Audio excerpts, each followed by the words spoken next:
Hi, my name is Mike Page, and I am 29 years old, and I'm currently living in Los Angeles, California.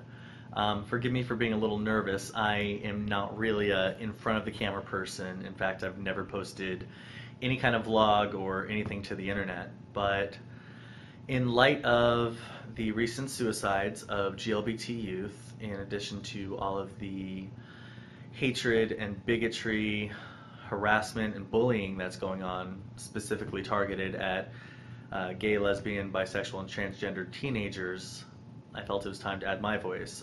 This is in part in due to the It Gets Better project, which I want to lend my voice to. You know, as Harvey Milk said, we got to give them hope. And if there's any way I can help do that, I want to do so.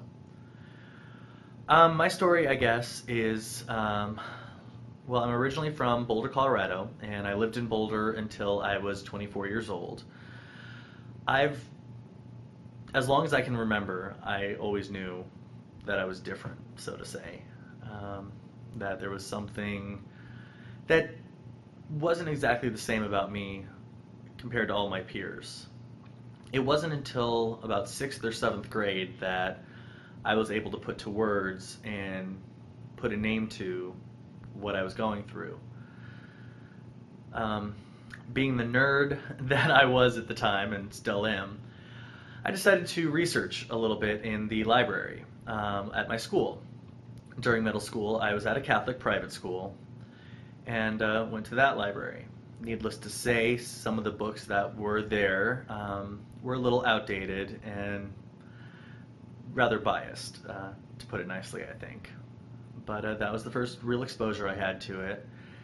And I read that homosexuality was a sin, that it was a disease, that it was a mental disorder, that homosexuals were pedophiles and child abusers and rapists and everything that you wouldn't possibly want to be. Um, at the time, it was about 1992, 93. The AIDS epidemic had been going pretty strong, and all I really knew of gay people was, that they were mentally and physically sick.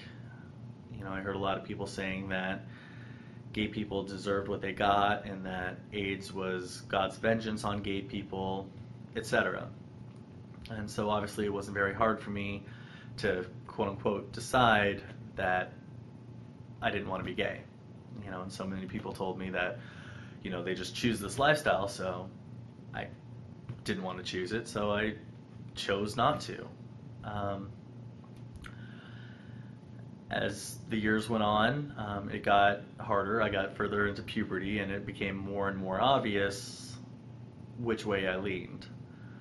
So I tried every kind of aversion therapy that I could read about, from inflicting physical pain, mental pain, everything I could try to think of to cure myself, and nothing worked. So I kind of decided, well, I just needed to pray harder, and that I needed to lie, and that I could never tell anyone. And that went on for a couple years, and it got dark and it got hard. Throughout high school, I put out the perception that I was a very happy person, but people kind of suspected. I quit the football team and went out for theater and jazz choir, so that probably didn't help the rumors so much, but it was what I loved to do.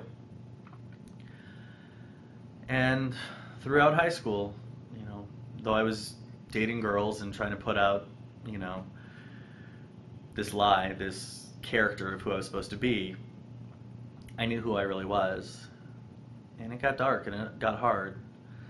And it wasn't until I got to college my freshman year, when I was 19 years old, that I pretty much knew I either had to accept myself or end it. And much like the recent suicides, I thought about it. I really thought about it. But I was lucky enough to start reaching out, to know that there were others out there, that there were people I could talk to. Not just gay people, but people that would support me and love me no matter what, or at least people that I loved and cared enough to trust them. And so I started coming out to a few of my closest friends, the ones I definitely knew would be okay, and they were there for me and they were supportive to me. And I slowly came out to my family, and it went well. I remember talking with my grandmother who raised me. I told her that all I wanted out of life was to find love, that I believed God had put at least one other person on this planet for me to love and to love me in return, and that I wanted to find them, and that I couldn't tell God he was wrong because of what body or what gender he put my other half in. And she got it, and she understood. I ended up completely coming out when I got quoted by a newspaper article and outed by that newspaper after speaking at a National Coming Out Day ceremony, which I kind of Freudian slipped my way out of the closet, and they published that in the newspaper. And that's how everybody I'd ever met, neighbors, teachers, family, friends, etc., had found out. And I kind of became one of the token gays of Boulder. And it was hard, and it was tough. I definitely got a lot of looks, and people knew and snickered. But I was lucky enough to have the support system and a new family in addition to the biological family. But the difference was this new family was one of my choosing. Shortly after graduation from college, I was able to move out to Los Angeles, and since then, I've been working in television. I actually work in casting for various TV shows, and life is good. I'm very lucky and I'm very blessed to have an amazing group of friends, gay and straight. My family has come around, and when I bring somebody home, they welcome them with open arms. And it wasn't easy, and it's not always easy. I'd love to say that life gets perfect, but it doesn't. But it does get better. And what teenagers now, and if somebody watching this is a teenager, or anybody who's questioning or wondering or feels isolated or feels hated,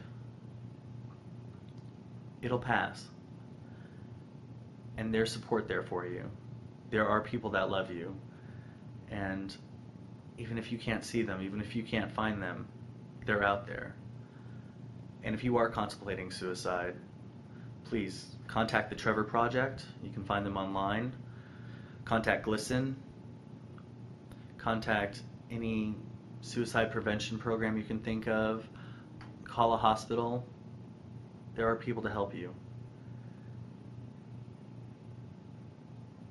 Life gets good. Again, it doesn't get perfect, but it gets a lot better. And strength will come. And whatever your situation is right now, you will have the ability to create a new life for you. Maybe not tomorrow, maybe not next week, but soon. And the strength that you're learning, the strength that you're gaining, will help you create a life beyond your wildest dreams. You can do anything. Just make it through today, make it through tomorrow, and reach out. Life's too good to miss.